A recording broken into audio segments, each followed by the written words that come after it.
Hey guys, I just wanted to go over the adaptations and natural selection notes. If you miss these days, just make sure to watch this whole video.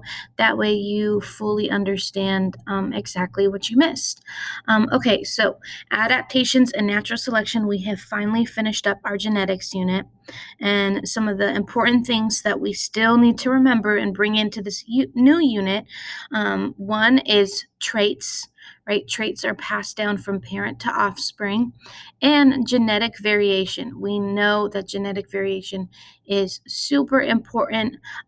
If all organisms had the exact same traits, then the chance of survival would definitely dwindle. So we want a variation in traits. So make sure we remember that going into this new unit. Okay. Okay, so when we start talking about natural selection, we're going to talk about this guy named Charles Darwin. And he was a scientist, a naturalist, and geologist in the 1800s. As you get older, you're going to hear his name a little bit more. A lot of people call him like the father of evolution, and that's actually not true. He actually did a lot of studies, which led to him coming up with this natural selection theory, and that eventually led to evolution. So in the 1800s, he gets on the ship and travels all over the world. And one of the places they get to is the Galapagos Islands, near Ecuador in South America. And so they're traveling to the Galapagos Islands and they spend like 5 weeks there. And he is observing a whole bunch of different organisms on these islands. Now, when you are thinking about these islands, of course, when I asked all the kids in class and I said, what do you think about when you hear the word island? Everyone's saying Hawaii and palm trees and sand and tropical and, something beautiful. And that is definitely not the case. As you can see, this is one of the Galapagos Islands now. It is extremely hot there, very little natural water, especially in the middle of the island. But yeah, this is it. Definitely not Hawaii. So, back to Charles Darwin and natural selection. What is natural selection? What exactly does that mean? Well, organisms that are better suited for their environment are more likely to survive and reproduce. Favorable traits are passed to future generations, and unfavorable traits are not. Basically, when we're talking about natural selection and evolution, the whole point for other species and organisms is to live long enough to reproduce, to pass their traits down, right? If you are constantly dying off before you can reproduce, eventually that group of species is going to die off and become extinct. So we have to understand that there's good traits, like we talked about in genetics, and there's bad traits. Those good traits are going to help you to survive longer, to pass down to your own kids, and those unfavorable traits are going to actually end up hurting you. When I say you, I mean different organisms, right? They're going to hurt those different organisms and probably, to be honest, kill them a lot earlier if they were to have favorable traits. And then, of course, this is where variation comes into play. We have to have variation in order to survive as a species, right? Differing characteristics between organisms in a certain species. So, if we're still struggling with that definition, let's use an example of beak shape. If I took 20 birds from all around the world and we put them in the classroom, they're all going to have a beak, but the shape is going to be different, right?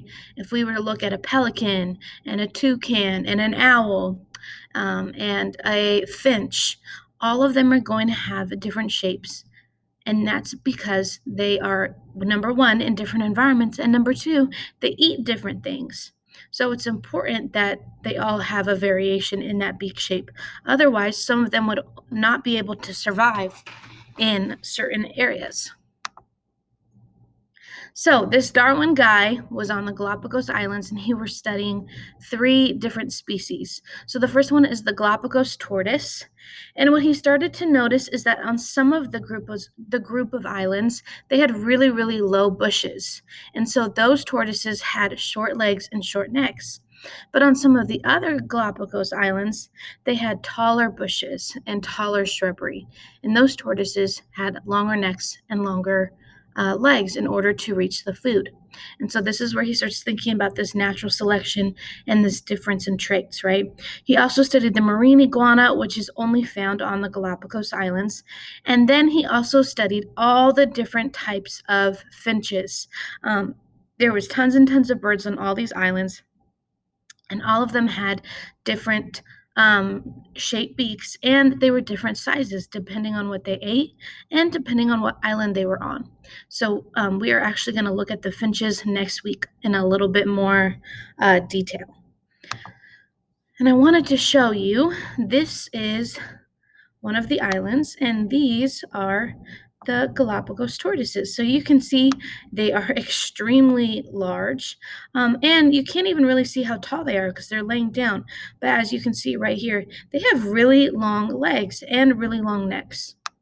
And no, tortoises are not the same thing as turtles. These guys are not going to be swimming anywhere. Okay, so in order to understand natural selection, you have to understand adaptations. And you already do, because we already talked about this for our last unit, right? Adaptation is a fancy way of saying a good trait. So remember, it's a physical feature or behavior that helps an organism get food, protect itself, move, or reproduce. Again, it's all about survival. And in order to survive, we got to get food and we got to protect ourselves. Traits such as beak shape or neck length are physical features, and organisms with favorable adaptations have a better chance of getting the resources they need. So it's all about those adaptations, and we want to pass those adaptations or those beneficial traits on to the next generation. Okay, and so we did this in class, looking at the picture, which animal is going to be better suited for their environment and more likely to survive, and why? I know it's kind of hard to see, but on the top, it's some, I can't even talk today. Sorry, guys. It's 3 little polar bears, and they're in a brown grassy meadow. And then down here is an Arctic fox, and it's in that Arctic icy environment. And so in this specific environment, we are going to go with the Arctic fox, right? They're going to have a better chance at surviving and reproducing than the polar bears in their environment. So let's look at it, right? They both have white fur and they both have a long fur, but it's really depending on the environment. So that polar bear right now is definitely not blending in, definitely no camouflage available in a brown grassy field. And so again, it's not like they are needing camouflage to hide from predators, but they need to use camouflage in order to catch their prey. So now they're going to have a harder time getting fur. And also, we got to look at the length of their fur. Polar bears have extremely thick fur, and it's beneficial when they're in this icy Arctic environment. But right now, obviously, it's not cold enough for it to be icy at all, so that thick fur is going to be a hindrance. So that Arctic fox, right, has its long fur, has its white fur, and it's going to be beneficial in that specific environment. Okay.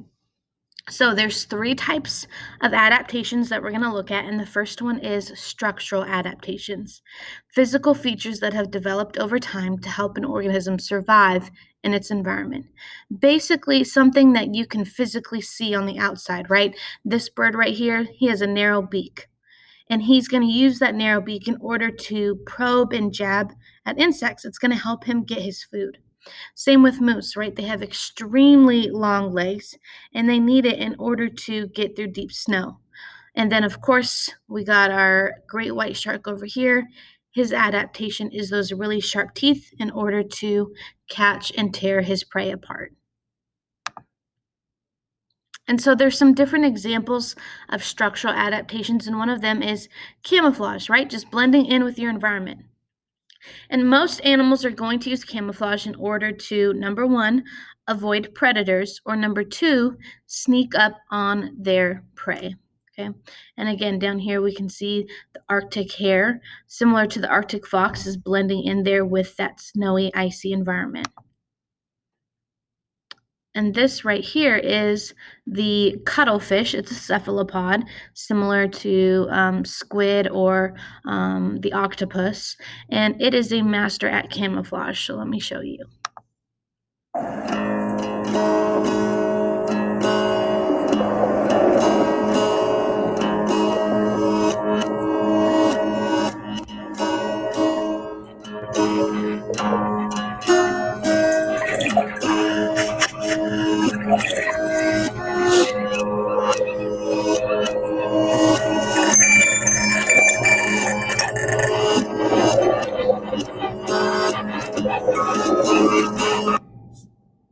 As you can see, it is very good at changing its shape, very good at changing its color, and it also looks like it even changes texture at some points. So definitely a master of camouflage.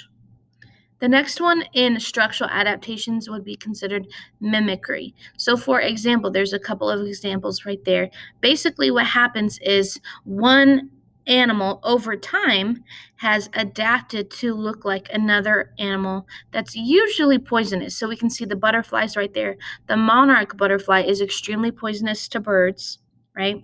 And then that coral snake is also venomous. And so, the other snake and the other butterfly are going to mimic it. And again, it's not because it magically one day decided to look like that other organism, but over time, certain traits turned out to be more beneficial, and they passed those traits down to their offspring until eventually this butterfly looks just like the monarch butterfly, and this snake looks just like the coral snake. And here's another example of that mimicry. Not. Yet their goals are not unified. Maybe. Here we go. Similarly, this is not a bee, it's a hoverfly. These stingless flies disguise themselves as bees in hopes of deterring predators. Okay, again, so this hoverfly right here has adapted to mimic and look just like bees. And again, they don't want to get eaten. No animal wants to get eaten, so they're going to do everything they can in order to protect themselves. And over years and years and years and years, this fly has come to look like bees. Okay. All right, the second type of adaptation is behavioral, and there are two types of behavioral adaptations: instinctive or learned. So, an instinctive behavior is going to be like when those male birds have their really colorful feathers and they do a funny little dance in order to attract one of the female birds. And then a learning behavior is going to be something like where a raccoon opens up a container, right? Raccoons are able to open up and get into your garbage cans. Bears over time have learned how to open up doors, car doors specifically. If you've ever been to Gatlinburg, Tennessee, and you're staying in the mountains, they tell you to lock your doors so that way bears can't get in. They've learned that over time. Okay. So with those instinctive behaviors, right, a behavioral pattern that an organism is born with, it happens naturally and does not need to be learned. So things like migration and hibernation, it just happens, right? Nobody has to teach these animals how to do it. Sometimes scientists don't even fully understand how they know how to do it. It's just born into them. And so we're going to look at an example of migration. So this is with the monarch butterflies. So every year across the United States and across Canada, they all leave around the same time and they fly to this forest in Mexico. And again, scientists still fully don't understand how it works, but these butterflies just know to do it every year. It begins to capture something quite extraordinary.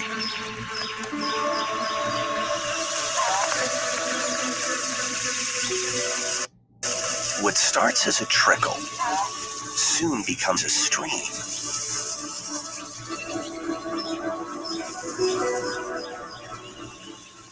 Then grows into a cascade.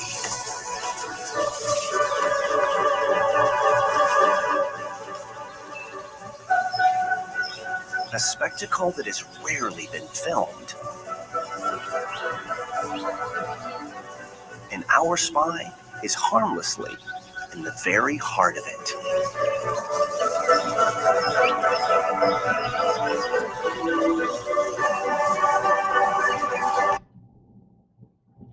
Okay, so that's 500 million butterflies that all fly to the same place in Mexico. And again, it's just born into these butterflies to do it every year. And then again, we were talking about those learned behaviors, the raccoons opening up the trash cans, the bears opening up the car doors, or even teaching your dog a trick like how to play fetch or how to sit. This is just because they have learned by interacting with the environment.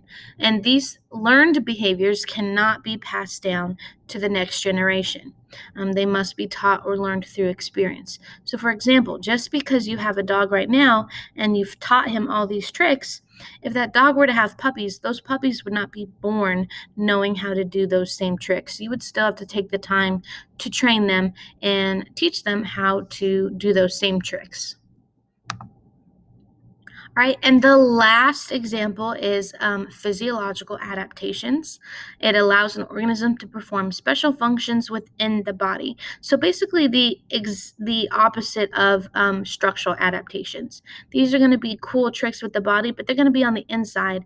We're not going to be able to see them all the time. So, for example, little frogs. Anytime you see one of those super colorful frogs, like a blue frog or a yellow frog or a red frog, chances are it's going to be poisonous, and they're able to produce poison and they secrete it through their skin, so you won't even be able to see it. And then same with those puffer fish, right? They are able to puff themselves up anytime they feel threatened when a predator comes around.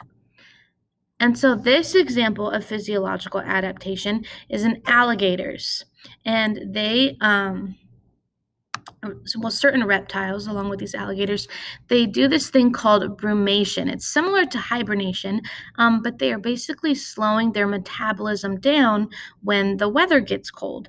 And when they do that, they enter into this weird, like lethargic state, and they're kind of just hanging out until the ice melts. But the craziest thing is that the alligators know when the ice is about to melt, and they stick their nose out into the ice like this right before it. That way, they're still able to breathe and stay in the water.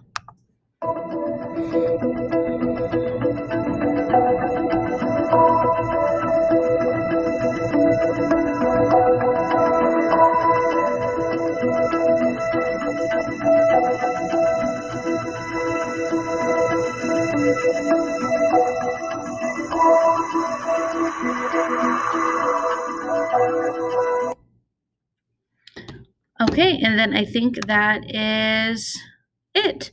So now you were able to do your checkpoint questions. That is an assignment that is due here pretty soon. So I hope that that helped explain a little bit more. And then just go ahead and email me if you have any questions.